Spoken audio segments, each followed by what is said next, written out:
Welcome back clean news. चलिए देखते हैं उत्तर प्रदेश की 25 फटाफट बड़ी खबरों को। इससे पहले आप यूपी के किस जिले से न्यूज को देख रहे हैं हमें कमेंट बॉक्स में जरूर बताइए। साथ ही डेली अपडेट रहने के लिए चैनल को सब्सक्राइब कर बेल आइकन को दबाना बिल्कुल न भूलें। आज का लाइक एम 3000 है, उम्मीद करते हैं आप इसे जरूर पूरा करेंगे। आईआईटी कानपुर ने तैयार किया अनोखा रोबोट, करेगा फसलों की रखवाली। फसलों का डॉक्टर अब रोबोट होगा, जो खेतों की मेड़ों पर चलकर फसलों की पत्तियों, फूल व फलों को न सिर्फ कीटों के हमले से बचाएगा, बल्कि अटैक होने पर उपचार भी करेगा। वहीं मिट्टी में होने वाले वायरस हमले से भी अलर्ट करेगा और उसका इलाज करेगा, जिससे किसानों को अच्छा व गुणवत्ता युक्त उत्पादन मिल सके। ये रोबोट तैयार किया है आईआईटी के वरिष्ठ वैज्ञानिक प्रोफेसर विशाख भट्टाचार्य ने। ये रोबोट अक्टूबर माह से आलू व टमाटर के खेतों में अपना काम शुरू कर देगा। यूपी में घर घर पता की जाएगी बुखार और कोरोना टीकाकरण की स्थिति।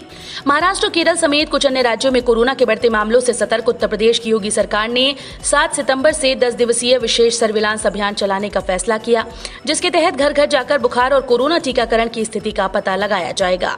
मुख्यमंत्री योगी आदित्यनाथ ने बुधवार को कोरोना प्रबंधन के लिए गठित टीम 9 की बैठक में कहा कि विभिन्न राज्यों में कोविड के मामले एक बार फिर से तेजी से बढ़ रहे हैं।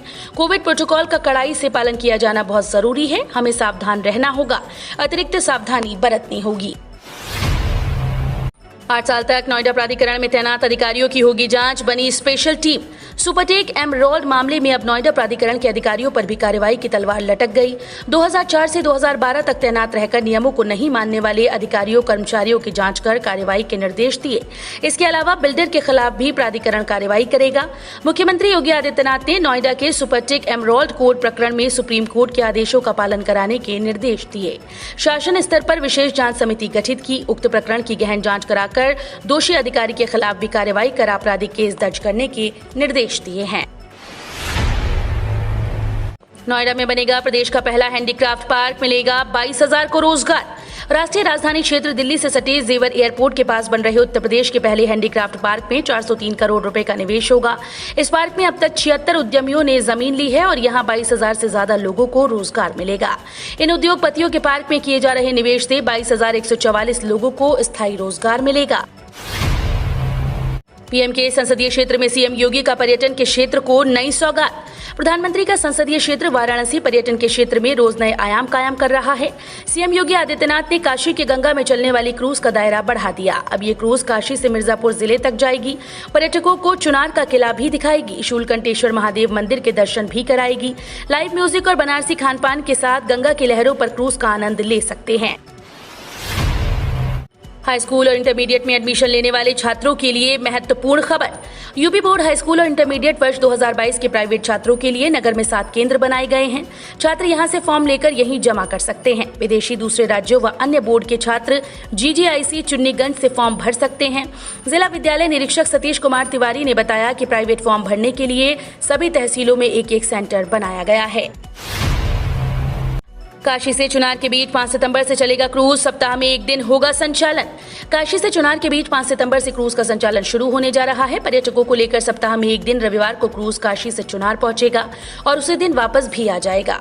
ये सफर 8 घंटे का होगा। सैलानियों की जरूरत और मांग को देखते हुए क्रूज का फेरा बढ़ाया जा सकता है। मिर्जापुर जिले का चुनार क्षेत्र भी क्रूज संचालन से जुड़ने जा रहा है। सितंबर से शुरू हो रहे पर्यटन सीजन में काशी से चुनार के बीच सैम मानिक शाह क्रूज चलेगा। प्रयागराज में अगले 5 वर्ष तक नहीं रहेगा बिजली संकट, जाने विभाग की योजना। प्रयागराज जनपद के गांव में रहने वाले लोगों के लिए अच्छी खबर है। ग्रामीण इलाकों में आने वाले दिनों में लोगों को बिजली संकट से निजात मिल जाएगी। इसके लिए बिजली विभाग ने तैयारियां शुरू कर दी। क्षेत्रवार फीडबैक के आधार पर 17 नए उपकेंद्र बनाए जाने का प्रस्ताव तैयार किया गया। इसके लिए जल्द ही शासन को प्रस्ताव भेजा जाएगा। वहां से अनुमति मिलने से कार्य शुरू किया जाएगा। ग्रामीण इलाके में 17 उपकेंद्र नए बनेंगे। ग्रामीण इलाके हमेशा बिजली संकट से जूझते रहते हैं। निर्धारित आपूर्ति भी उन्हें नहीं मिल पाती। Greater Noida West Supertech Eco Village 500 crore के चलते अटकी है 11,000 खरीदारों की रजिस्ट्री। ग्रेटर नोएडा वेस्ट में सुपरटेक ने इको विलेज 1, 2 और 3 आवासीय परियोजनाओं चर्चा में रहती हैं। इन परियोजनाओं के खरीदारों ने बिल्डर को पैसा तो दे दिया, लेकिन उनकी रजिस्ट्री नहीं हो पा रही। इन तीनों परियोजनाओं में करीब 11,000 से अधिक फ्लैट खरीदारों की रजिस्ट्री नहीं हुई। रजिस्ट्री के लिए फ्लैट खरीदार परेशान हैं। फ्लैट खरीदार रजिस्ट्री के लिए काफी दिनों से धरना प्रदर्शन कर रहे हैं। अलॉटमेंट हुआ कैंसिल तो भी मिलेगी आवास विकास में जमीन और मकान, ये नियम करेंगे मदद। यदि आवास विकास में आपको जमीन और मकान का आवंटन हो जाने के बाद भी अलॉटमेंट रद्द हो गया तो आपके लिए अच्छी खबर है। उत्तर प्रदेश की योगी आदित्यनाथ सरकार राज्य के आवास विकास और विकास प्राधिकरण के आवंटियों को एक बड़ी राहत देने की योजना बना रही है। विकास प्राधिकरण की इस योजना के तहत आवंटन रद्द होने के बाद भी लोगों को मकान और जमीन देने की व्यवस्था करने जा रही है। कानपुर में वायरल बुखार का कहर, अस्पतालों के वार्ड फुल, एक बेड पर 2 मरीज भर्ती। वायरल बुखार से मची हाहाकार के बीच अस्पतालों में बेड कम पड़ गए। हैलट और उर्सला के वार्ड फुल हैं, एक बेड पर 2 मरीज भर्ती हैं। बेड की कमी से मरीजों की भर्ती नहीं हो पा रही। इमरजेंसी में 300 से अधिक मरीज वायरल फीवर की रिपोर्ट हो रहे हैं। अस्पताल प्रशासन की समझ में नहीं आ रहा कि क्या करें। वैकल्पिक इंतजाम किए जा रहे हैं। सोमवार की रात से वायरल फीवर से ग्रसित गंभीर मरीजों के आने का सिलसिला शुरू हुआ, जो मंगलवार को और बढ़ गया। डेंगू बुखार से बच्चों की मौत पर बसपा सुप्रीमो मायावती ने जताया दुख। यूपी के अफसरों को लेकर कही ये बात। बहुजन समाज पार्टी प्रमुख मायावती ने बुधवार को कहा कि कोरोना प्रकोप के सदमे और हताशा से अभी प्रदेश उबरा भी नहीं, कि बाढ़ की समस्या के साथ साथ डेंगू बुखार के कारण भारी संख्या में बच्चों की हो रही मौत की खबर अति दुखद और चिंतनीय है, जिसके प्रति सरकार की गंभीरता जरूरी है। मायावती ने यूपी के लगभग 10 मंडलों के वरिष्ठ और जिम्मेदार पदाधिकारियों के साथ अहम बैठकों का सिलसिला सोमवार को भी जारी रखते हुए पार्टी संगठन के सभी स्तर की कमेटीज में भी खासकर पोलिंग बूथ कमेटीज को युद्ध स्तर पर तैयार करने व आगामी विधानसभा चुनाव के मद्देनजर सजग रहने के निर्देश दिए हैं। जनता की तकलीफ और बढ़ी, घरेलू गैस सिलेंडर के दाम 25 रुपए और बढ़े। 15 दिनों में 50 रुपए बढ़े दाम। महंगाई से परेशान जनता की मुश्किलें कम होने की जगह बढ़ती जा रही हैं। घरेलू गैस सिलेंडर के दाम 25 रुपए और व्यावसायिक गैस सिलेंडर के दाम 75 रुपए बढ़ गए हैं। अब 14.2 किलोग्राम का घरेलू गैस सिलेंडर 923 रुपए में मिलेगा। बता दें कि 15 दिनों में गैस सिलेंडर के दाम 50 रुपए बढ़ गए हैं। इससे महंगाई से परेशान लोगों की तकलीफ और बढ़ेगी, रसोई घर का बजट भी बढ़ेगा। फिरोजाबाद में डेंगू से मौत पर अखिलेश ने भाजपा को घेरा, बोले संक्रामक बीमारियों के प्रति लापरवाह है योगी सरकार। समाजवादी पार्टी के राष्ट्रीय अध्यक्ष अखिलेश यादव ने कहा कि फिरोजाबाद में डेंगू और वायरल से हुई मौतों के बाद भी सरकार सोई हुई है और संक्रामक बीमारियों की रोकथाम के कोई प्रयास नहीं किए जा रहे। अखिलेश यादव ने बुधवार को कहा कि यूपी में लचर स्वास्थ्य सेवाओं के कारण जनता बेहाल है। बारिश, जल जमाव के कारण संचारी रोग तेजी से फैल रहा है। अखिलेश के बाद चाचा शिवपाल ने भी भाजपा पर साधा निशाना, बोले योगी राज में बेकाबू हुई नौकरशाही। प्रगतिशील समाजवादी पार्टी लोहिया के राष्ट्रीय अध्यक्ष और यूपी के पूर्व मंत्री शिवपाल सिंह यादव ने बुधवार को राज्य की योगी आदित्यनाथ सरकार पर हमला करते हुए कहा कि इस सरकार के शासनकाल में नौकरशाही बेकाबू हो चुकी है। यादव ने यहां संवाददाताओं से बातचीत में कहा कि प्रदेश की योगी आदित्यनाथ सरकार हर मोर्चे पर पूरी तरह से विफल है। हत्या, डकैती, लूट और बलात्कार जैसी घटनाएं आम हो गई। असल बात तो ये है कि इस सरकार के शासनकाल में नौकरशाही पूरी तरह से बेकाबू हो गई है। प्रियंका गांधी ने दिखाई दरियादिली, प्रयागराज के सुजीत निषाद को उपहार में दी नाव, बच्चों को बेहतर पढ़ाई देने की भी कर रही कोशिश। प्रयागराज के सुजीत निषाद गंगा नदी में नाव चलाकर परिवार का पेट पालते हैं। इस साल फरवरी महीने में मौनी अमावस्या के दिन रोज की तरह ही सुजीत यात्रियों का इंतजार कर रहे थे, जब उन्हें एक ऐसी सवारी मिली जिसने किराए के तौर पर नई नाव बनवा कर दिलाई। इससे पहले सुजीत किराए पर नाव लेकर चलाते थे, लेकिन अब उनके पास खुद की नाव है।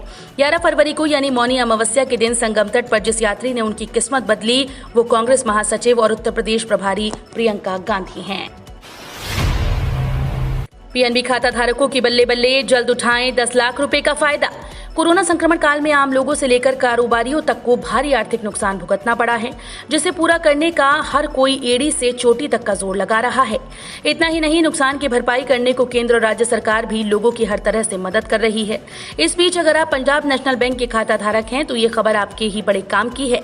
पीएनबी अब अपने ग्राहकों के लिए कई खास ऑफर लेकर आया है। ग्राहक आसानी से 10 लाख रुपए तक का फायदा ले सकते हैं। किसान महापंचायत के लिए 3 सितंबर से मुजफ्फरनगर में चलेगा भाकियू का भंडारा। 3 कृषि कानूनों के विरोध में पिछले 9 महीने से चल रहे किसान आंदोलन का पारा सितंबर में खूब चढ़ेगा। 5 सितंबर को संयुक्त किसान मोर्चा की मुजफ्फरनगर में किसान महापंचायत होगी। मुजफ्फरनगर के जीआईसी मैदान में होने वाली किसान महापंचायत को लेकर भाकियू के सहारनपुर जिले इकाई ने तैयारियां पूरी कर ली हैं। भाकियू की जिला इकाई की ओर से मुजफ्फरनगर के महावीर चौक के निकट 3 सितंबर से भंडारा शुरू कर दिया जाएगा, जो 3 दिनों तक चलेगा। यूपी में इस बार 1 माह पहले करीब 56 लाख विद्यार्थियों को मिलेगी छात्रवृत्ति। सीएम योगी के निर्देश के बाद तैयारी तेज। उत्तर प्रदेश में इस वर्ष 1 महीने पहले छात्रवृत्ति वितरित की जाएगी। राज्य में करीब 56 लाख गरीब छात्र छात्राओं को छात्रवृत्ति दी जानी है। पहले हर साल 2 अक्टूबर और 26 जनवरी को छात्रवृत्ति वितरित की जाती थी, लेकिन इस वर्ष 27 दिसंबर को ही छात्रवृत्ति दे दी जाएगी। मुख्यमंत्री योगी आदित्यनाथ से मिले निर्देश के बाद विभागों ने समय सारणी के अनुसार छात्रवृत्ति बांटने की तैयारियां तेज कर दी हैं। 22,794 पदों पर निकलेंगी भर्तियां। यूपीएसएससी द्वारा मार्च 2022 से पहले आयोजित किए जाने वाले सभी परीक्षाओं के लिए तारीखों की घोषणा की जा चुकी है। इस एग्जाम कैलेंडर में विभिन्न विभागों के ऐसे 22,794 पदों का भी जिक्र है, जिनके लिए आयोजित होने वाली परीक्षाओं में सिर्फ पीईटी पास होने वाले अभ्यर्थियों को शामिल होने का मौका मिलेगा। इन भर्तियों के लिए पदों की संख्या और परीक्षा की तारीखों का ऐलान किया जा चुका है, लेकिन इनके नोटिफिकेशन के संबंध में अभी तक कोई सूचना जारी नहीं की गई। एनटीए ने जारी किया संशोधित कार्यक्रम, ऐसे डाउनलोड करें प्रवेश पत्र। नेशनल टेस्टिंग एजेंसी ने आधिकारिक वेबसाइट पर Uttar Pradesh common entrance test 2021 के लिए प्रवेश पत्र जारी कर दिया। बता दें कि प्रवेश परीक्षा 5 से 6 सितंबर को कंप्यूटर बेस्ड टेस्ट मोड में आयोजित की जाएगी। यूपीसीईटी के लिए आवेदन करने वाले अभ्यर्थी आधिकारिक वेबसाइट upcet.nta.nic.in पर जाकर एडमिट कार्ड डाउनलोड कर सकते हैं। इसके लिए अभ्यर्थियों को आवेदन पत्र संख्या और जन्मतिथि का उपयोग करना होगा। पीएम किसान सम्मान निधि योजना के 2 करोड़ से अधिक किसानों का पेमेंट राज्य सरकारों ने रोका। मोदी सरकार की महत्वाकांक्षी योजनाओं में से एक पीएम किसान सम्मान निधि योजना से करीब 12.14 करोड़ किसान अब तक जुड़ चुके हैं। इसकी नवी किश्त मोदी सरकार दे चुकी है और अगस्त-नवंबर 2021 की 2,000 रुपए की किश्त 10 करोड़ से अधिक किसानों के खातों में पहुंच चुकी है। वहीं पीएम किसान पोर्टल पर 31 अगस्त तक दिए गए आंकड़ों की बात करें तो करीब 2 करोड़ से अधिक किसानों की किश्त भी लटक गई है। पेंशन स्कीम लेने वालों को सरकार ने दिया बड़ा तोहफा, अब हाथ में आएंगे ज्यादा पैसे। सरकार ने पेंशन स्कीम लेने वालों के लिए बड़ा ऐलान किया है। ये ऐलान नेशनल पेंशन सिस्टम यानी कि एनपीएस को लेकर किया गया। इसके तहत पेंशन फंड रेगुलेटरी और डेवलपमेंट अथॉरिटी ने एनपीएस को और भी ज्यादा आकर्षक बनाया है। 65 साल से ज्यादा उम्र के लोगों को जोड़ने के लिए नए प्रावधान किए गए। नए नियम के तहत अब एनपीएस के जमाकर्ता पेंशन फंड का 50% तक इक्विटी या शेयर्स में जमा कर सकेंगे। इस योजना के तहत श्रमिक को हर महीने मिलेगी 3,000 रुपए पेंशन। अब श्रमिकों को बुढ़ापे के खर्च के लिए परेशान होने की जरूरत नहीं है, क्योंकि प्रधानमंत्री श्रम योगी मानधन योजना असंगठित क्षेत्र के श्रमिकों के लिए एक बेहतर योजना है। इस योजना के तहत इसी तरह के कई अन्य कार्यों में लगे असंगठित क्षेत्र से जुड़े रेहड़ी पटरी वालों, रिक्शा चालकों, निर्माण श्रमिकों और मजदूरों को उनके बुढ़ापे को सुरक्षित करने में मदद की जाएगी।